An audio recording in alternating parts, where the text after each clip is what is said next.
Welcome to a day in Ammu's life. எல்லாரும் எப்படி இருக்கீங்க? இன்றைக்கி என்ன பார்க்க போகிறோம் பார்த்தீங்கன்னா, எங்கள் வீட்டு பக்கத்தில் இருக்க எல்லையம்மன் கோவில் திருவிழாவும் எங்கள் வீட்டில் ஆடி மாதம் கூழ் ஊற்றுனதும் ரெண்டுமே ஒன்றா வந்திருக்கு. ஆடி கூழ் ஊற்றுறதும் எல்லையம்மன் கோவில் திருவிழாவும் வெள்ளிக்கிழமையிலேருந்து ஸ்டார்ட் ஆகும். எங்கள் எல்லையம்மனுக்கு பார்த்தீங்கன்னா நாங்கள் 3 பொங்கல் வைப்போம். அதில் எந்தெந்த சாமிக்கு பார்த்தீங்கன்னா கோலாத்தம்மன், வேம்பிலியம்மன், பெரியபாளையத்தம்மன். ஆனால் இந்த கோவிலில் பார்த்தீங்கன்னா 2 அம்மன் தான், கோலாத்தம்மன், வேம்பிலியம்மன் தான். ஏன் 3வதாக ஒரு பொங்கல் வைக்கிறோம் பார்த்தீங்கன்னா 2 பொங்கல் வைக்கக்கூடாதுன்னு பெரியவங்க சொல்கிறாங்க. அதனால 3வதாக பெரியபாளையத்துக்கும் சேர்த்து வைக்கிறோம் நாங்கள். இது எங்கள் மாமியார் வீட்டு சைடு பழக்கம். அதை அப்படியே நாங்களும் கண்டினியூ பண்ணிக்கிட்டோம். 3 பொங்கலும் பாருங்கள் சூப்பராக எரியுது. கோவில் திருவிழா வந்தாலே பசங்க எல்லாரும் ஒரே கொண்டாட்டம் தான். பசங்கள்லாம் செம்ம ஜாலியாக என்ஜாய் பண்ணுறாங்க. பொங்கல் வச்சு முடிச்சாச்சு. இதுக்கப்புறம் எல்லா சாமியும் நாங்கள் கும்பிட்டு முடிச்சிட்டோம். சாமி கும்பிட்டு வீட்டுக்கு வந்துட்டு கெவுரு மாவு கரைச்சி வைக்கணும் கூழ் ஊற்றுறதுக்கு. இது எல்லாமே என்னோட கையில் செய்யணுன்ட்டு நான் சாமிக்கிட்ட நல்லா வேண்டிக்கிட்டு அதனால் நானே எல்லாமே பண்ணுறேன். எனக்கு இது எதுவுமே தெரியாது. ஆனால் எல்லாமே நான் அம்மா கிட்ட இருந்து கற்றுக்கிட்டு நானே எல்லாமே செய்கிறேன். அதுக்கப்புறம் கூழ் கரைச்சி வச்சுட்டு 3 பொங்கலும் சாமிக்கிட்ட வச்சு ஈவினிங் நாங்கள் சாமி கும்பிட்றோம். வெள்ளிக்கிழமை 3 நாளும் பார்த்திங்கன்னா வீட்டில் ரொம்ப வேலை அதிகமாக இருக்கணும். இந்த சாமி தான் கோலாத்தம்மன் சாமி. ரொம்ப அழகாக இருக்காங்க. அதுக்கப்புறம் சாமிக்கு தேவையான பூலாம் வாங்கிட்டு அப்படியே கட்டி வச்சுருக்கோம். இப்போ சாட்டர்டே அன்னைக்கு நம்ம கூழ் செய்ய போகிறோம். நான் 5 கிலோ கூழ் செய்கிறேன். ஏன்னா போன வாட்டி பார்த்திங்கன்னா 3 கிலோ செய்து எங்களுக்கு கூழ் பத்தாமல் போயிடுச்சு. வெளியே இருக்கவங்களாம் கூழ் காலியாகிடுச்சான்னு கேட்டுட்டு போனாங்க. அதுவே ரொம்ப கஷ்டமாக இருந்துச்சு. அதனால் இந்த வாட்டி நாங்கள் 5 கிலோ கூழ் செய்தோம். கூழ் செய்கிறது பார்த்திங்கன்னா வெளியேருந்து பார்க்கும்போது ரொம்ப கஷ்டமாக இருக்கும். அதுவே நாம் ப்ரிப்பேர் பண்ணி செய்யும்போது இவ்வளோ ஈஸியாக இருக்கே, நம்மளுக்கே வியப்பாக இருக்கும். அதுவே நம்ம இப்போ 1 கிலோ கூழ் செய்கிறோம் அப்படின்னா ஈஸியாக நம்ம தொழலாம். ஆனால் 5 கிலோ கூழ் தொழுவது ரொம்ப கஷ்டம். இப்போ நோய் வெந்துடுச்சான்னு நம்ம பார்க்குறோம். இந்த கூழ் செய்கிறதுக்கு எங்கள் ஹஸ்பண்ட் தான் என் கூட நிறைய ஹெல்ப் பண்ணாங்க. அதனால எனக்கு ரொம்ப ஈஸியாக இருந்துச்சு. கூழில் ரொம்ப இம்பார்ட்டன்ட் பார்த்தீங்கன்னா அடி பிடிக்காமல் பார்த்துக்கணும், தொழுவிக்கிட்டே இருக்கணும். அதுக்கப்புறம் நாம் கரைச்சி வச்ச கூழை இப்போ எடுத்துக்கலாம். ஒரு தொழுவி எடுத்துக்கோங்க. இப்போ இந்த கரைச்சி வச்ச கேழ்வரகை இந்த நொய்யில் ஆட் பண்ணிக்கோங்க. இப்போ நம்ம தொழவை ஸ்டார்ட் பண்ணிடணும். தொழுவிக்கிட்டே இருக்கணும் நல்லா. ஏன்னா அடி பிடிச்சிடும் லாஸ்ட்டு டைமில். நல்லா அப்படியே தொழுவிக்கிட்டே இருக்கணும். அதுக்கப்புறம் நம்ம வெந்துடுச்சான்னு பார்க்கணும். கொஞ்சம் தண்ணி தொட்டு அப்படியே கை வச்சு பார்க்கணும். இப்போ சண்டே காலையில் அம்மா வேப்பிலெல்லாம் கட்டியிருக்காங்க. இன்றைக்கி தான் கூழ் ஊற்ற போகிறோம். இப்போ வேப்பிலையே வாசலில் கட்டி தொங்க விட்டாச்சு. பார்க்கவே சூப்பராக இருக்குது வாசல்.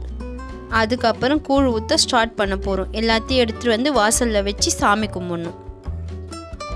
இப்போ எங்கள் அண்ணாவும் அண்ணியும் சாமி கும்பிட்றாங்க. அதுக்கப்புறம் நானும் இப்போது தீபார்த்தனை காமிக்கிறேன். நான் சாமி கும்பிட்டு முடித்த உடனே எங்கள் வீட்டுக்காரும் சாமிக்கு தீபார்த்தனை காமிக்கிறாரு. இதுக்கப்புறம் நம்ம வீட்டில் இருக்கிற எல்லா குட்டி பசங்களும் நல்லா சாமி கும்பிடுவாங்க. நாங்கள் ஃபஸ்ட் ஃப்ளோரில் இருக்கிறதுனால கீழே கூழ் ஊற்றுறதுக்கு நாங்கள் எடுத்துகிட்டு போகிறோம் படிக்கட்டில் இறங்கி. ஏன்னா அம்மனுக்கு எப்போவுமே வீட்டு வெளியே வச்சு தான் கூழ் ஊற்றணும்.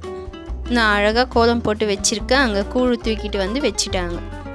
பார்க்கவே ரொம்ப அழகாக இருக்குது. எங்கள் அம்மா அப்பா, எங்கள் அண்ணா அண்ணி, அண்ணா பசங்க எல்லாருமே இருந்தாங்க. ரொம்ப ஹாப்பியாக இருந்துச்சு எனக்கு. அதுக்கப்புறம் வீட்டு பக்கத்தில் இருக்கிறவங்க கூழ் வாங்கி குடித்தாங்க. அவ்வளோதான், மார்னிங் வேலை முடிஞ்சிடுச்சு. இதுக்கப்புறம் ஈவினிங் நாங்கள் கும்பம் போட ரெடி ஆகிட்டோம். ஈவினிங் கும்பத்துக்கு பார்த்திங்கன்னா நான்வெஜ் தான் நாங்கள் செய்வோம். என்னென்ன செய்வோம் பார்த்திங்கன்னா மட்டன் குழம்பு, சிக்கன் கிரேவி, அப்புறம் அது கூடவே முட்டை, அதுக்கப்புறம் மீன் குழம்பு. நான் இன்றைக்கி சங்கரா மீன் வாங்கியிருந்தேன். செம்மையாக இருந்துச்சுங்க குழம்பு. நாங்கள் எல்லாமே கொஞ்சம் அதிகமாக செஞ்சுருக்கோம். ஏன்னா வீட்டு பக்கத்துலலாம் சாப்பாடு போடுவோம். நிறைய ரிலேஷன் யாராவது தெரிஞ்சவங்க வருவாங்கன்ட்டு நாங்கள் கொஞ்சம் அதிகமாகவே செஞ்சுருக்கோம். என்னோட அண்ணாவோட சின்ன பொண்ணு பார்த்திங்கன்னா சூப்பராக தீபார்த்தனை காமிக்கிறாங்க. அதை நாங்கள் அப்படியே ஃபோட்டோ எடுத்துட்டோம். இப்போ ஈவினிங் பார்த்திங்கன்னா கும்பம் போகிறதுக்கு ஒருத்தராக நல்லா சாமி கும்பிட்டாங்க. எங்கள் அம்மாவும் பார்த்திங்கன்னா தீபார்த்தனை காமிக்கிறாங்க. கூழ் ஊற்றுறதுக்கு பார்த்திங்கன்னா பிடி கொழுக்கட்டை தான் நாங்கள் செய்வோம். அந்த மாதிரி பார்த்திங்கன்னா ஈவினிங் டைமில் தையலில் தான் நாங்கள் கும்பம் போடுவோம். ஒரு டைம் கூழ் ஊற்றும் போது என்ன ஆச்சு பார்த்தீங்கன்னா, எங்கள் வீட்டில் வாழலை தான் இருந்துச்சு, அன்றைக்கி தையலையே இல்லை. ஆனால் எங்கள் நாத்தனார் பார்த்திங்கன்னா, நம்ம பழக்கம் தையல் தான் போடணும், வாழலை போடக்கூடாது அப்படின்னு சொல்லிட்டு நாங்கள் கடைக்கடையாக தேடி கண்டுபிடிச்சி அந்த தையலையை வாங்கிட்டு நாங்கள் சாமி கும்பிட்டோம். அந்த மாதிரி நாங்கள் சாமி கும்பிடும்போது இளநீர் கண்ணு திறந்து வைப்போம். அப்புறம் ஒரு டம்ளரில் வெல்லம் தண்ணி கரைச்சி வைப்போம், பானகம்னு சொல்லுவாங்க.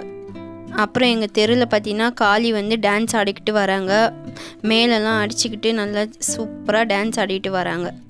அதுக்கு பின்னாடியே பார்த்திங்கன்னா இன்னொரு காளியும் டான்ஸ் ஆடிக்கிட்டே வராங்க. கொஞ்ச நேரத்தில் பார்த்திங்கன்னா சாமி ஊர்வலம் வராங்க கரகம் தூக்கிட்டு.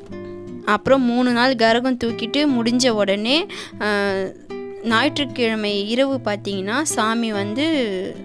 சாமி கோவிலுக்குள்ளே அப்படியே டான்ஸ் ஆடிக்கிட்டே வருவாங்க. அது பார்க்கவே சூப்பராக இருக்கும்.